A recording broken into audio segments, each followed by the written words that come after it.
Corona vaccine को लेने को लेकर हेजिटेशन जो है या फिर दुविधा या संकोच जिसे कहते हैं वो अभी भी बना हुआ है और पंजाब सरकार ने अब एक नया आदेश जारी किया है जिसके तहत हेल्थ केयर वर्कर्स और कोरोना का टीका नहीं लेने वाले स्वास्थ्य कर्मियों को कोरोना होने पर इलाज के लिए आर्थिक मदद नहीं दी जाएगी। साथ ही संक्रमित होने की दशा में उन्हें क्वारंटीन या आइसोलेशन के लिए छुट्टी भी नहीं मिलेगी। पंजाब सरकार ने कुछ राज्यों में कोरोना के बढ़ते मामलों और राज्य में टीकाकरण की कम दर को देखते हुए ये आदेश जारी किया है।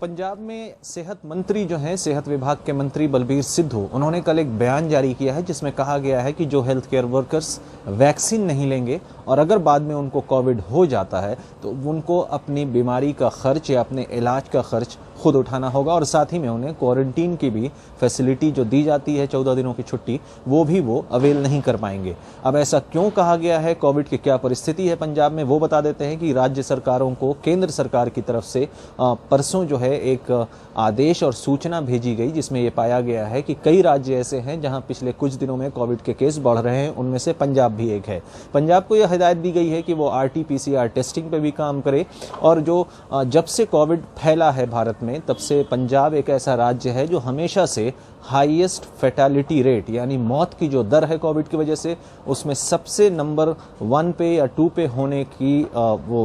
हमेशा पंजाब जो है सबसे आगे रहा है या ज़्यादा मौतें हुई हैं। खैर, अब दो मसले हैं पंजाब के, एक तो मौतें, अभी मौत जो हैं वो बढ़ी हुई हैं, केसेस भी दोबारा बढ़ रहे हैं, लेकिन जो वैक्सीनेशन ड्राइव है या जो वैक्सीनेशन हेल्थ केयर वर्कर्स के लिए है उसमें करीब सिर्फ 38% ही हेल्थ केयर वर्कर्स को वैक्सीन दी गई है। इसलिए सेहत मंत्री की तरफ से ये बयान आया है। अब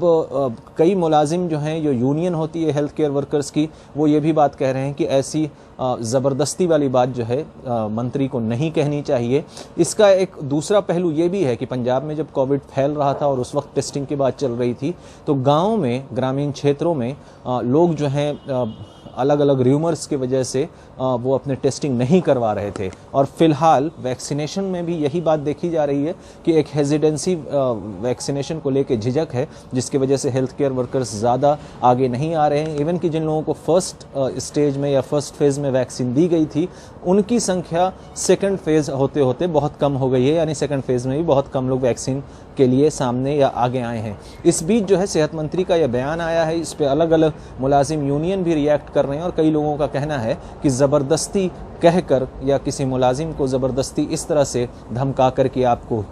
लीव्स नहीं दी जाएंगी, छुट्टियां नहीं दी जाएंगी या आपके बीमारी का इलाज नहीं किया जाएगा, वो सरकार की तरफ से गलत है। फिलहाल सरकार के लिए दो परेशानियां हैं, वैक्सीनेशन ड्राइव को भी तेज़ करना है और कोविड के केसेस को भी चेक करना है। देखना ये होगा कि एक तरफ स्कूल कॉलेज भी खुल रहे हैं और स्कूलों में भी पंजाब में कई केस पाए गए हैं, तो कैसे सरकार पंजाब में कोविड केसेस को रोकती है। चंडीगढ़ से मोहम्मद गजाली, NDTV इंडिया।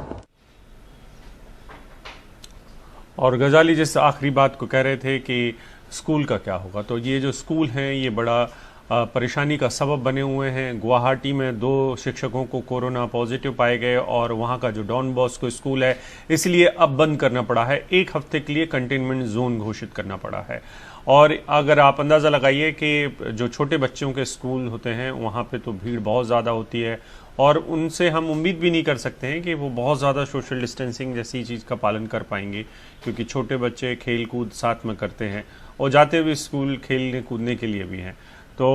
अब डॉन बॉस्को स्कूल में जो बड़े बच्चों के स्कूल हैं वहाँ पर प्रशासन ने एक आदेश जारी कर इस इलाके को सील कर दिया है और किसी की भी आवाजाही पर पूरी तरीके से पाबंदी लगा दी है।